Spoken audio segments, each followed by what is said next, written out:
So in this video, I'm going to be demonstrating the walking lunge exercise with a preferential bias for the quadriceps or knee extensors on the lead side leg, as well as the glutes, and even to a certain degree the adductors on the inside of the thigh on the lead leg as well. For demonstration purposes, I'm going to be doing these just with body weight, so no load. And I'm also going to show you a couple of technique tweaks which you can make to actually make the exercise slightly more challenging without necessarily increasing the external load. So I'm going to go through that in just a moment.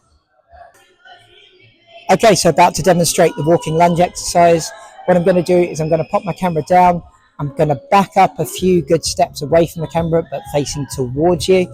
And then I'll be practicing the forward traveling lunge towards the camera. As I go, I'll be explaining some of the technique tweaks you can make to increase the level of challenge for the exercise. Here we go.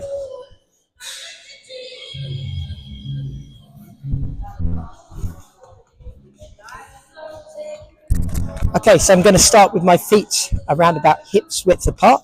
I've got my toes, knees, hips and shoulders pointing dead ahead. The feet are parallel, so I like to imagine that I'm walking with my feet on train tracks as opposed to being too narrow, one foot in front of the other, as if I'm walking on a tightrope. We're not walking on a tightrope. We want to keep the feet about hips width apart. That's going to aid balance. What we're going to do is we're going to take a big stride forwards with one leg, plant the foot down, keeping the torso as upright as we can. We're going to deliberately push that lead knee forward as far as we can over the toes and more so towards the outside of the body. So I'm focusing on pushing this knee away from my torso. I'm going to gently allow that back knee to touch down on the ground.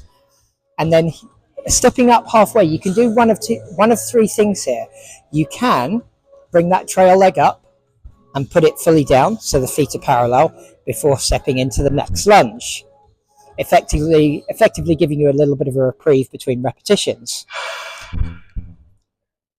The other option is you can step that trail leg up halfway, but just touch down lightly on the tiptoes, so the majority of the load is still in that forward side leg, and then continue to step through into the next rep. Option 3, a little bit more difficult, is going to be bringing that trail leg up, but we're not actually going to put that trail foot down halfway. Rather, we're going to step straight through into the next repetition.